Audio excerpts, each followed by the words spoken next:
దొండకాయ కొబ్బరికాయ ఫ్రై ఎలా చేయాలో ఈ వీడియోలో చూద్దాం. దొండకాయలను బాగా కడుక్కొని సన్న ముక్కల కింద కోసుకోండి. ఒక కొబ్బరికాయ చెప్పని ముక్కల కింద కోసుకోండి. ఆయిల్ వేసుకొని బాగా ఫ్రై అవ్వనివ్వండి. కొంచెం ఫ్రై అవుతే సరిపోతుంది. ఫ్రై అయిన తర్వాత ఒక ప్లేట్లోకి తీసుకోండి. ప్లేట్లోకి తీసుకున్న తర్వాత అదే ఆయిల్లోని 2 ఎల్లుల్లిపాయ రేకులు వేసుకోండి.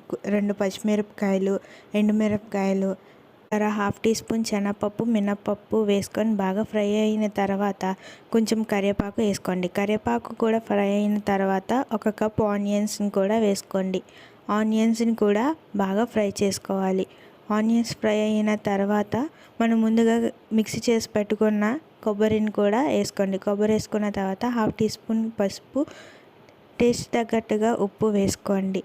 దాని తర్వాత మనం ముందుగా ఫ్రై చేసి పెట్టుకున్న దొండకాయలు వేసుకోండి. కొంచెం ఫ్రై అయిన తర్వాత కొత్తిమీర వేసుకోండి. అంతేనండి, చాలా ఈజీగా దొండకాయ ఫ్రై రెడీ.